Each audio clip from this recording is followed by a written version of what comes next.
Hello everyone, अस्सलाम वालेकुम। मैं हामिद बेलोल और आप देख रहे हैं आईजीएस न्यूज़। हम हर रोज़ आपके साथ पॉलिटिक्स डिस्कस करते हैं, ग्लोबल दुनिया में जो कुछ हो रहा है वो डिस्कस करते हैं। कल मैंने आपके साथ कोरोना वायरस के ऊपर बात की थी और आज मैं चाहता हूं कि जिस ड्रामे की गर्द अच्छी खासी बैठ चुकी है, ठंडे दिलो दिमाग से आज उसके ऊपर बात की जाए। यकीनन आप समझ चुके होंगे, मेरे पास तुम हो। इस ड्रामे का स्क्रिप्ट बहुत ही शानदार था, लेकिन जिस चीज ने व्यूअर्स को जोड़ के रखा वो इस ड्रामे की जानदार मकालमेबाजी और डायलॉग्स थे।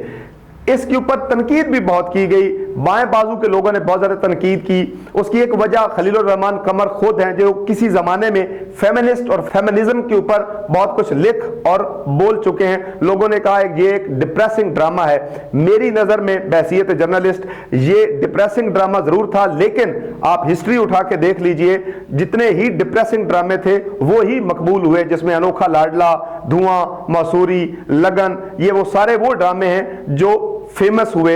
एक और मिसाल, जिन्होंने शेक्सपियर का मैकबेथ देख रखा है उनको भी पता होगा कि दुख और अफसुर्दगी जो होती है वो खुशी की कैफियत से ज्यादा आर्टिस्टिक होती है। लोग उसको ज्यादा पसंद करते हैं। डिप्रेस हमारे बदकिस्मती से हमारे मुआशरे में, इस पसमानदा मुआशरे में दुख और कैफियत ही जो है वो लोगों की जिंदगी में इबारत है। एक और चीज जिसने व्यूअर्स को जोड़ के रखा, मेरे पास तुम हो में बहुत सारे लोग, बहुत सारे व्यूअर्स ऐसे थे जिनकी जिंदगी के साथ ये ड्रामा रेलेवेंट था। उनकी अपनी लाइफ में किसी ना किसी तरह से मेरे पास तुम हो की कहानी जो है वो घूम रही थी। दैट्स वाई व्यूअर्स जो हैं उन्होंने ज्यादा इसके ऊपर ध्यान दिया, इसके ऊपर ज्यादा उन्होंने तवज्जो दी।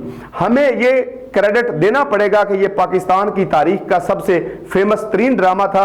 अगर हम ये देखें हिस्ट्री में कि गैंग्स, माफियाज और सनतकार या बड़े बड़े एलीट क्लास लोगों के ऊपर जो ड्रामे बनाए गए हैं वो ज्यादा हिट नहीं रहे।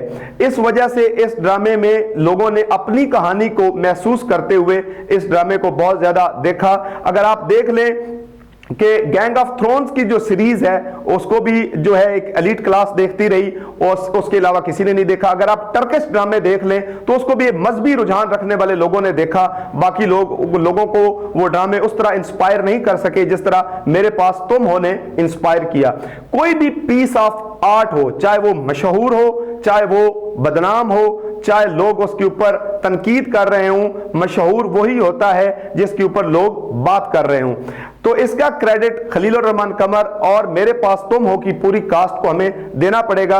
ये पाकिस्तान टेलीविजन का कामयाब तरीन ड्रामा था जो पाकिस्तान में नहीं पूरी दुनिया में देखा गया।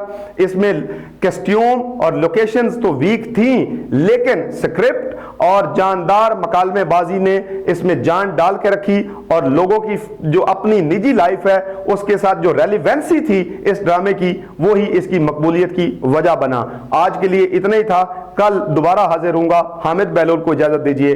अल्लाह हाफिज।